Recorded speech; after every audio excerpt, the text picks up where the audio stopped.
بسم الله الرحمن الرحیم.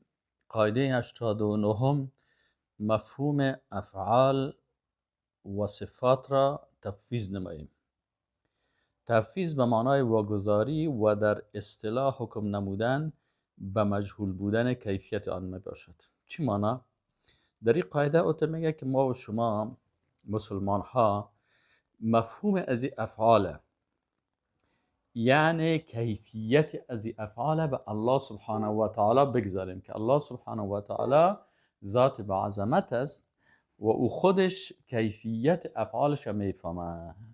ما کیفیت افعال الله سبحانه و تعالی را نمیفهمیم و نمیتونیم او را با کیفیت افعال مخلوقات تشبیه بکنیم، چون افعال ما مخلوق هستیم، افعال ما افعال عاجزی هست. ما امو قسم که الله سبحانه و تعالی گفته هست افعال برای خود نسبت داده و او یقین داریم، لکن کیفیتش میگذاریم به الله سبحانه و تعالی. و اقسام تفویض دو قسم است، یعنی تفویض دو گونه صورت میگیرد. قسم اول تفویض در کیفیت ذات، صفات و افعال. تفویض کیفیت این است که بگوییم ما کیفیت ذات، صفات و افعال خالق را نمیدانیم، آن را به خالق متعال تفویض میکنیم که این اساس عقیده توحید است. ما افعال الله را میفهمیم لکن کیفیتش نمیفهمیم. میفهمیم که الله خلق کننده هست، روزی دهنده هست، شفا دهنده هست، استوا میکنه، لکن نزول میکنه، لکن کیفیت شما نمیفهمیم و این تشبیه با مخلوق نمیکنیم.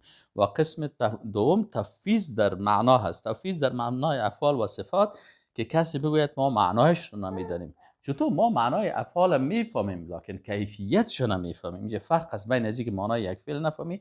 حالا مثلا ما معنای خلق کرده نمیفهمیم که الله خلق کننده هست، معنایش میفهمیم، روزی دهنده هست، معنایش میفهمیم، شفا دهنده هست، معنایش میفهمیم و بسیاری افعال است. لکن این افعال کیفیت شما نمیفهمیم، زیرا معنای اسما، صفات و افعال خالق را میدانیم ولی فقط کیفیتش نمیفهمیم که با کدام کیفیت است، چون افعال الله متعال به جلال و عظمت الله شایسته هست و او را ما کیفیتش نمیفهمیم، لکن معنایش و لفظش میفهمیم. میفهمیم لفظ فعل میفهمیم و معنای فعل معنایش هم میفهمیم، لکن کیفیتش نمیفهمیم. کیفیتش به الله واگذار میشیم، تفویض میکنیم. این است معنای تفویض.